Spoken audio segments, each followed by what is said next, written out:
Bu Idlib mintaqasi. Bu diyor 14 yillik sabr va sabot markazi o'laroq xizmat qildi. Bu mintaqa aholisi uchun bombardimonlar begona emas.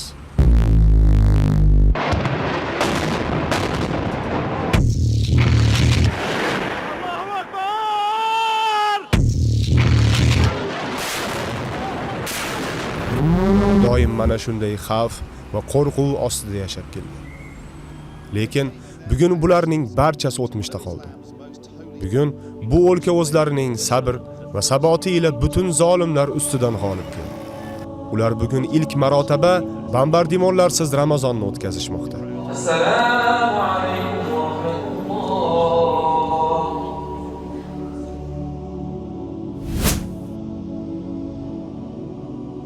Idlib mintaqasida ko'p joy bombardimonlar sabab vayronaga aylangan bo'lsa-da, Ramazon va u bilan kelgan futuhatlar barchasini esdan chiqarganday go'yo. Albatta axir 14 yillik tarixda birinchi marta Idlib shahri rus uchoqlarining bombardimonlarisiz yoki bosqinchi Eron va Asad rejimi jangarilarining bombalashlarisiz o'tmoqda. Zolimlar sabab bir-biridan ajralgan qarindoshlar yana bir dasturxonda jamlanib iftorlik qilishmoqda. Uzoq yillar davomida zolim rejim zindonlarida yotgan mazlumlar o'z yaqinlari davrasida bu oyni qarshi oldilar. Albatta har bir insonning hayotida unutilmas voqealar bo'ladi. Meni hayotimdagi unutilmas voqealar mana shu kunlar bo'lsa kerak, Alloh alam. Albatta Alloh subhanahu va taolo bundan ham buyugini nasib qilsin. Lekin mana Suriyada yashayotganligimga 10 yil bo'lgan bo'lsa, bu 10 yil ichida juda ham ko'p narsani ko'rdim. Ya'ni mana bu xalqqa qilinayotgan ochiqdan ochiq zulmni ko'rdim. Ko'z oldingizda o'ldirilgan bolalar, ya'ni bombalar tushib, uylarining tagida qolib ketgan oilalar, bular barchasini ko'rdim. Va Alloh subhanahu va taologa duo qilardim, Robbim mana shu musulmonlarga nusrat ber. Mana shu zulm tugasin, mana shu zolimlar jazolansin. Albatta Alloh subhanahu va taolo mu'minlar bilan birga. Biz ko'p duo qilgan bo'lsa edi, men o'ylardim, albatta Alloh subhanahu va taolo nusrat beradi Shom ahliga. Lekin men bu kunlarni balki yashamasman, ya'ni ko'rmasman degan nima deydi, hayollar ham bor. Lekin mana Alloh subhanahu va taolo mana bu xalqqa nusrat berdi. Zolimlar mag'lub bo'ldi, mazlumlar g'alaba qozondi. Va mana bu Suriya aholisi bugun o'zlarining orzularidagi hayotni yashashmoqda, alhamdulillah.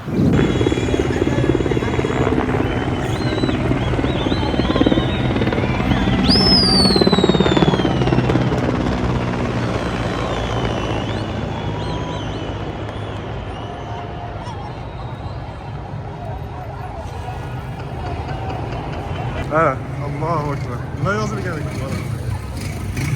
Bu Idlib xalqiga xuddiki bir murojaatdek tashashgan. Qaranglar. Bular yozgan. Munassama Idlib osmonidan. Nursul lakum risala amin. Jeyshikum huna. رمضان هذا شهر الغفران يغفر ذنبي رحمن زدني من الإيمان يا رحمن أعن على الصيام أعن على القيام في شهر رمضان. Bugungi kunimiz Ramazonning oxirgi 10 kunligi bo'lganligi uchun juda ham muhim kunlardan hisoblanadi. Xosatan siz bu muhitni, ya'ni Ramazonning oxirgi 10 kunligidagi muhitni mana bu Idlib mintaqasida ko'rsangiz, bu juda ham boshqacha. Buni sizlarga tushuntirishga harakat qilaman. Albatta har bir inson bir og'irroq bir musibatga uchraydigan bo'lsa yoki bir qiyin bir imtihonga duch kelib qoladigan bo'lsa, uni Allohga qaytishlikka undaydi bu imtihonlar. Nima uchun? Bu banda biladiki, bu imtihonlardan o'tishlik uchun albatta unga yordam bera oladigan yagona zot bu Alloh subhanahu va taolo. Xuddi shuningdek, mana bu tajribani Shom ahli o'z tajribasida ko'rdi. Shom ahli qatlom qilingan paytda, bular zulm ko'rib turgan paytlarida butun dunyo bularga o'z yordam eshiklarini yopdi. Hattoki o'zini imonman yoki mullaman deb da'vo qiladigan shaxslarni mana bu Shom ahliga yordam berishlikdan to'sganligini ko'rdik. Ya'ni bular juda ham bir qiyin imtihonlarni boshlaridan o'tkazdi. Va bu imtihonlar ularga shunday bir narsani o'rgatdiki, Ya'ni azaldan bu diyorlar ilm markazi bo'lgan, xosatan islom madaniyati va ilmi keng dunyoga yoyilishligiga sababchi bo'lgan mintaqalardan bo'lgan. Lekin shunga qaramasdan yanada mana bu narsani oshirdiki, bu xalq tushundi, nima? Alloh subhanahu va taolo ularga yolg'iz yordam berguvchi va nusrat berguvchi zot. Shuning uchun ham ularni Allohga yaqinlashtirdi bu imtihonlar. Shuning uchun ham bugun ko'radigan bo'lsangiz, biror bir masjid yo'qki, hammasi namoz vaqtida bo'lsin, namoz vaqtidan tashqarida bo'lsin, mana ko'rib turganinglardek, nima jamoat bilan to'la. Qur'on o'qib turgan bolalarni ko'rasiz. Qur'on o'rgatayotgan ustozlarni ko'rasiz. Endi tarovehlarni aytib ham qo'yaverasiz. Odamlar to'lib ketadi. Va hattoki tunda o'qiladigan qiyomul layl ham bu yerda jamoat shaklida bo'ladi. Inshaalloh bugun bu narsani sizlarga ko'rsatishga harakat qilamiz. Ya'ni albatta mana bu narsa insonga illo imtihon kelgan paytda bo'lishligi shart hisoblanmaydi. Ya'ni bolalarni masjiddan to'sishlik yoki insonlarni umumiy Allohning dinidan to'sishlik, mana hozir xabar o'qib qoldim. Tojikistonda bolalarga hayit bayramini nishonlashlik, ya'ni mana bu Ramazon hayitini bayramini nishonlashlik taqiqlanadi. Ya'ni bu yo'l bilan jamiyat zaiflashadi xolos. Ulardagi iymon zaiflashishligi u davlatning kuchsiz bo'lishiga olib keladi. Albatta bu holat bizni ko'p ranjitadigan holatlardan hisoblanadi.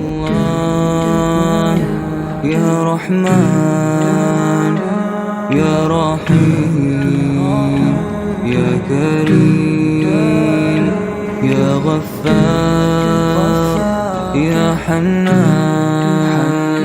Albatta Suriyaning har bir yerida tarixiy masjidlar mavjud. Ayni damda biz Idlibdamiz. Bu Idlibdagi tarixiy masjidlardan biri hisoblanadi. Jami al-Kabir, ya'ni Al-Kabir masjidi. Va bu masjid tarixi haqida qisqacha gapirib beraman. Keyin inshaalloh atrofda olingan videolarda masjid haqida ba'zi tasavvurlar bo'ladi. Bu masjid Mamlukiylar davrida qurilgan.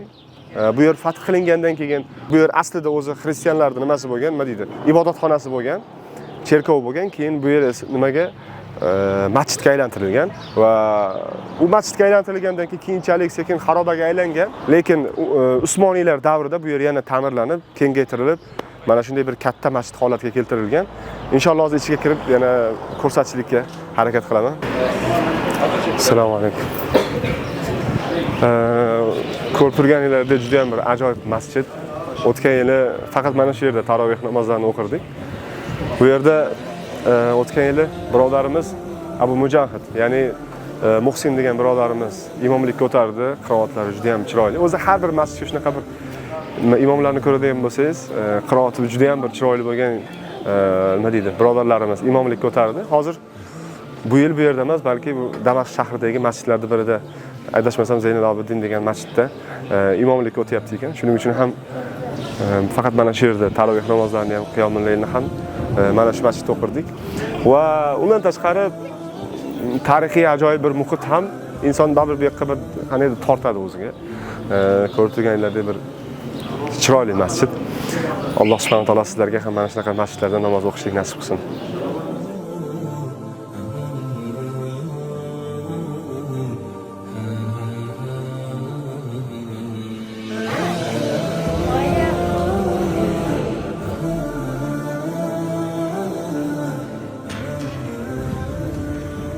Ko'rib turganinglardek birodarlar bu yerda nima deydi, e'tikofda turishibdi. Shuning uchun ham kadr olish ozgina qiyinchilik tug'diryapti. Chunki birodarlarning xushusini yoki umuman ibodatiga xalaqit berib qo'yishingiz mumkin.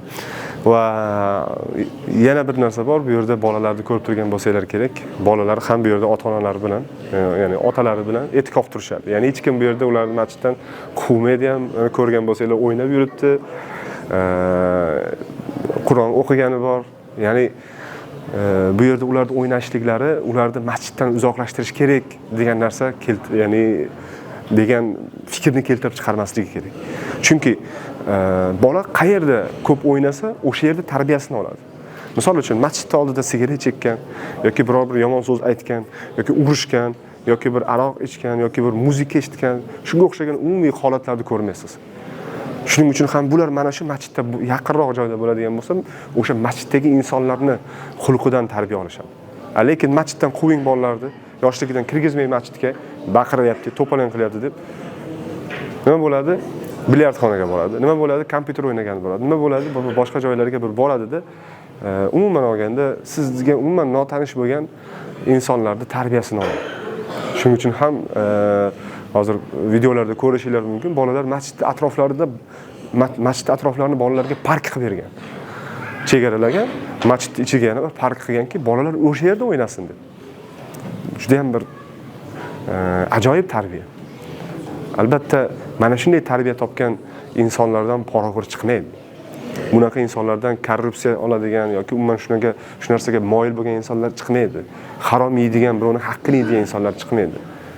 Albatta, mana bu eng katta va eng yaxshi tarbiya va ota-onani eng yaxshi bolaga qilgan eng katta yaxshiligi bu mana shunaqa tarbiya qilishdir.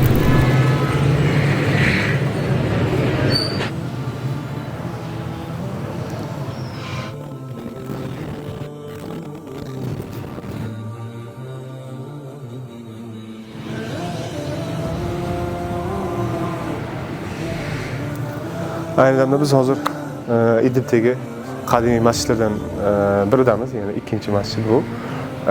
Aqroi masjidi hisoblanadi. Shundoqqina bozorda oldida. Tarixi hozir aniq tarixini surishtirdim. 400 yildan oshiq vaqtga borib taqaladi. Usmoniylar xalifaligi xilofati davrida qurilgan masjidlardan biri hisoblanadi. Muhimi, subhanalloh, juda ham bir nima shaklda saqlanib qolgan masjid. Bugungi kunda ko'ryapmiz-ku, misol uchun bobolarimiz qurgan masjidlar, ya'ni o'zimizning diyorlarda buzilyapti. Kuni kecha buni yangiliklardan o'qib qoldim. Albatta, insonning qalbi mahzun bo'ladi. Naborot u yerda gullab yashnatib, bu yerlarga bir jamoatni bir jalb qilib, hech bo'lmaganda kelajak avlod uchun tarix sifatida qoldirishlik kerak-da. Lekin menga afsus, bunaqa joylarimiz buzilib ketyapti. Lekin mana buni ko'rishingiz mumkin. Ikkinchi nomi masjidning nomi Tosh masjid ham deb aytiladi. Ya'ni asosan toshdan qurilgan. Endi o'sha paytlarda o'zi nima deydi? Ko'p masjidlar toshdan qurilgan, lekin mana bu mahalliy aholi shunday Tosh masjid deb ataydi. Alloh nasib qiladigan bo'lsa, bugungi tarovih namozini undan oldin ko'rgan Al-Kabir masjidida o'qiymiz. Qiyomul laylni esa inshaalloh Jami Zayd ibn Harisa radhiyallohu anhu masjidida o'qiymiz. Ya'ni u yangi qurilgan masjid. U yerda Sheyx Muslim Huliyani nima deydi? Imomlik o'tadi. Qiroati juda ham chiroyli, bu mashhur imomlardan hisoblanadi. Shuning uchun ham inshaalloh bugungi qiyomul laylimiz o'sha yerda bo'ladi. Yana bir fakt endi, asosan Idlib haqida kattaroq bir video qilamiz. Bu faqat Ramazonni qanday o'tkazdi mavzu asosida bo'lyapti. Shuning uchun ham asosiy nimalarga kirishmayapmiz. Lekin inshaalloh Alloh nasib qiladigan bo'lsa, masjidlar va bu yerdagi umuman Idlib shahri haqida to'liq ma'lumot beramiz. Ya'ni men aytmoqchi bo'lgan narsa, qo'shib o'tmoqchi bo'lgan narsa, Idlib shahri kichkina, to'g'ri, uni qadimiy nimalari yo'q. Bozorlari yoki qadimiy bir katta-katta bir qal'alari yo'q. Lekin bu yerdagi nima deydi? Bir Ramazon shukuhi ayni damda shunday shu darajadaki, uni bunday obyektivlarda ko'rsatib berish qiyin. Va masjidlarning ko'pligi. Har qadamda masjid. Hozir bu yerda bitta masjid bo'lsa, hozir 30 metr narida ikkinchi masjid bor. Va masjidlar bir-biriga yaqin. Ko'chada har qanaqa holatda, misol uchun yo'lda ketib turgan paytingizda ham azon aytib qolsa, Liboy masjidga kirib shuni namoz o'qib qo'yasiz. Ya'ni masjid bitta qurilib, uzoq yo'llardan nima deydi, juma o'qigani, namoz o'qigani bormaysiz. Buni xosatan nima deydi, o'zimiz mintaqada Farg'onaning Rishton mintaqasida yashaydigan odamlar biladi. Bilamiz, nima? Juma namozi uchun necha kilometr uzoqqa borishlik kerak, taksidan taksiga. Ya'ni lekin bu yerda qadamiga masjid, hatto qishloqlarda ham juda ham ko'p masjidlar bor. Va ayni damda shu ham yetmagandek, yana yangi masjidlar qurilish boshlayapti. Mashaalloh. Siz ko'rib turganingiz Idlib shahri. Ma'lumot o'rnida aytib o'tay, ayni damda Suriyaning eng yorqin shahri Idlib shahri hisoblanadi. Hattoki poytaxt Damashqdan. Chunki Idlib to'liq elektr toki bilan ta'minlangan. Ayni damda biz Idlibning Mehmon bozoridamiz. Bu yerga shu iftorlikdan yarim soatcha oldin keldik. Sababi undan oldin keladigan bo'lsa juda ham tiqilinch bo'ladi. Yorishga imkoniyat bo'lmas. Subhanalloh, shuncha yillardan beri har Ramazon yoki Ramazondan tashqari holatda ham mana bu yerlar bombardimon qilingan. Sizlar ko'rsanglar ham o'sha rus uchoqlari tomonidan bombardimon qilingan va qulab ketgan. Mana 10 yildan keyin bular o'zlarini birinchi tinchlikda, osoyishtalikda o'tkazayotgan Ramazonlar.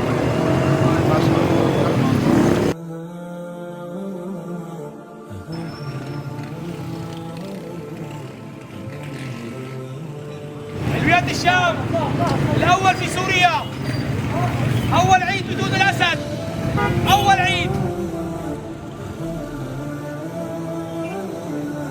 السلام عليكم. وعليكم السلام ورحمة الله كيف بعد رمضان؟ الحمد لله. كيف شعورك أول رمضان بلد ظالمين؟ أحلى شعور من 2000 سنة هذا أحلى شعور فرحة السوريين كلها الحمد لله عم نشتري معه والما معه عم نشتري الحمد لله الحمد لله تذكرنا أيام القصف طبعا شيء أكيد طبعا طبعا الحمد لله الحمد لله الله يسلمك الله سبحانه وتعالى من علينا بالنصر الحمد لله خلصنا من الطاغية وعوان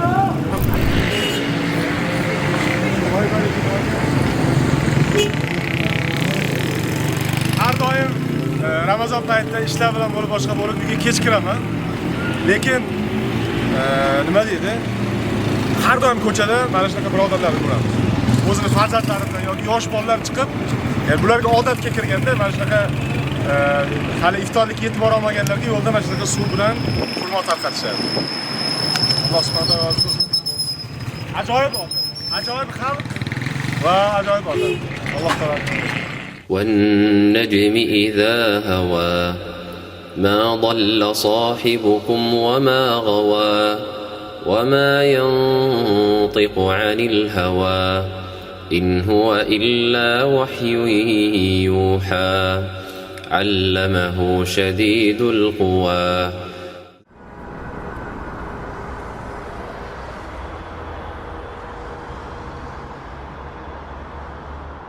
Albatta har bir kishida o'zini odati bor, lekin men Ramazon oyida, xosatan mana bu taroveh namozlaridan keyin yaqin birodarlar bilan yoki ahli oilalar bilan kelib mana shunday kafelarda o'tirishni yaxshi ko'raman. Va mana bu narsa Idlibdagi aholi uchun ham odat tusiga kirgan. Ya'ni juda ham ko'pchilik taroveh namozlaridan keyin birodarlar bilan kelib o'tirib, iymonlashib o'tirishadi. Albatta bu juda ham chiroyli narsa. Xosatan mana bunaqa kafelar bu Idlib mintaqasida juda ham ko'p.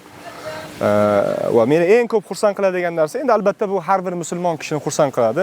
U yerlarda oilaliklar uchun ham shart-sharoitlar yaratilgan. Ya'ni misol uchun bu stolda bir erkaklar o'tirgan bo'lsa, narigi stolda bitta odam oilasi bilan o'tirmaydi. Ya'ni ko'rib turganlarda ikkiga ajratilgan. Ya'ni u tarafda oilaliklar, bu tarafda nima? Erkaklar uchun joy ajratilgan. Endi mana shunaqa imkoniyatlar siz yashab turgan mintaqada bormi, yo'qmi bilmayman. Agar bo'lsa, kommentariyada qoldiringlar. Mana hozir Jome Zayd masjidiga keldik. Mashina juda ham ko'p. Alloh xohlamas ichkarida ham jamoat juda ham tiqilinch bo'lsa kerak. Bizga joy bormi bilmayman. Lekin mashalloh. Qiyomillar mana shunaqa bir katta jamoat bilan bo'lyapti. Allohu akbar.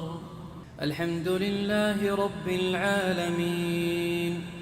Ar-Rahmanir Rahim. Maliki yawmiddin. Iyyaka na'budu wa iyyaka nasta'in.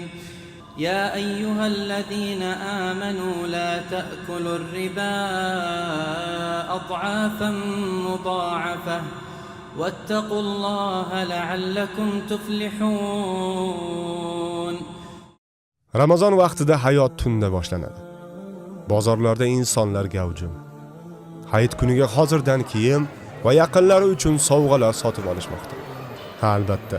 Ramazon hayitini mana shunday katta bir xursandchilik bilan kutib olishlik Suriyaliklar uchun odat tusiga aylangan. Hozirda men Idlib mintaqasidagi shaharlardan biri, Dana shahridagi katta bir mollardan biridaman. Kechqurun bo'lishiga qaramasdan molda juda ham odam ko'p. Chunki oldindagi bayramga katta tayyorgarliklar qilishyapti. Endi yaqinlariga hadyalar yoki o'zlariga, bolalariga kiyim sotib olishyapti. Haqiqatan menga bularda eng yoqqan odatlardan biri shuki bayramni haqiqiy bayram, ya'ni musulmonlarda ikkita bayram bor. Idul Fitr va Idul Adha. Mana shu bayramlarni haqiqiy bayram deb kutib olishadi. Bu bayramda bir katta bir xursandchilik qilishmasa yoki bo'lmasa bir yangi kiyimlar sotib olishmasa, farzandlariga bir hadyalar qilishmasa, bir-biriga hadya qilishmasa, bir bayramda o'tmaydigandek, nima juda ham bir katta xursandchilik bilan mana bu bayramlarni o'tkazishadi. Lekin o'zimiz tarafda menga afsus, shunaqa bir odat kirib qolgan. Bilmayman bu qayerdan kelgan. Aynan mana shu bayram kuni bayramda o'tmaydi-da, nima qanday o'tadi? Qabristonlarga borib, u yerda o'tganlarni eslab, yig'lab, xuddi bir bayram emas, bir motam kunidek o'tadi. Menda emas, Alloh olam ko'pchilikda bo'lgan bo'lsa kerak bu narsa. Hayit bayrami kelsa, odamning yuragi siqilar. Nimaga? Bir pasda shu yana yig'ilari boshlangan, bir-biriniga ta'ziyaga borishgan. Bayram hissi yo'qdek. Lekin bu yerda mana shu narsa bir odatga kirganki, bu bayramlar juda ham bir katta xursandchilik bilan kutib olinadi. Mana ko'rib turibsizlar, hozir ikkinchi etajdaman. Hozir endi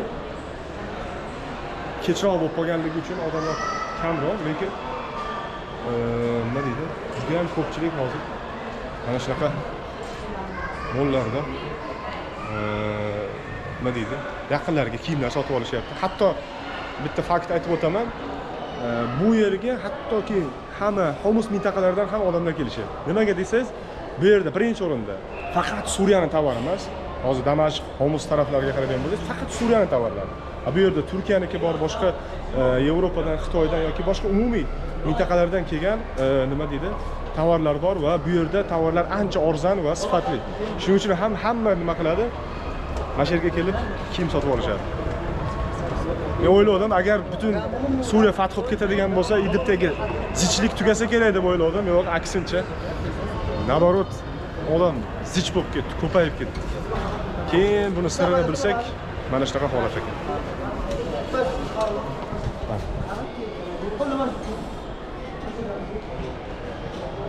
Ko'p yillar davomidagi urush haqiqatan Suriyani nima deydi, tinkasini quritdi. Qashshoqlashdi xalq.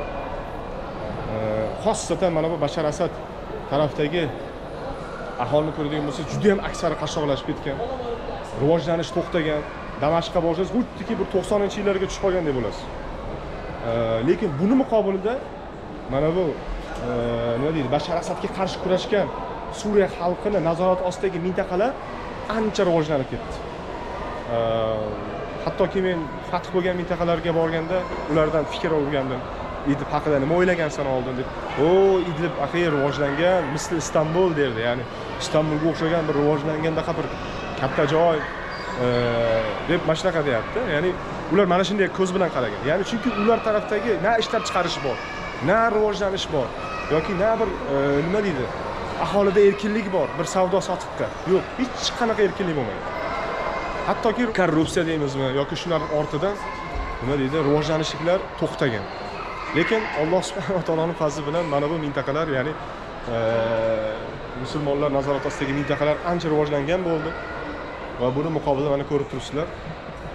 Bu yerda hozir bittasi Hamadan kelgan, bittasi Homusdan kelgan, ya'ni 200 kilometr uzoqdagi mintaqalar. Va boshqa eski Bashar Asadni nazorat ostidagi mintaqalardagi xalq hammasi Idlibga yopirilib kelyapti. Nima sababdan aytib o'tganimdek, bu yerdagi rivojlanish va arzonchilik bo'lganligi uchun va umid qilamiz Alloh subhanahu taolodan va boshqa mintaqalarga ham mana bu rivojlanishliklar, mana shu nima deydi, umumiy nima deydi, o'zgarishlar yetib borishligini Alloh subhanahu taolodan so'raymiz. Zero bu xalq juda ham sabrli, sabotli xalq va albatta buni ham uddasidan oz muddatda chiqadi deb o'ylayman inshaalloh. Albatta har bir yerning o'ziga yarasha muhiti bor. Biz esa sizlarga Idlibdagi Ramazonning shukuhini ko'rsatishlikka harakat qildik. Og'ir kunlarni hammasi ortda qoldi. Endi yorqin kelajak sari shahdam qadam tashlamoq lozim.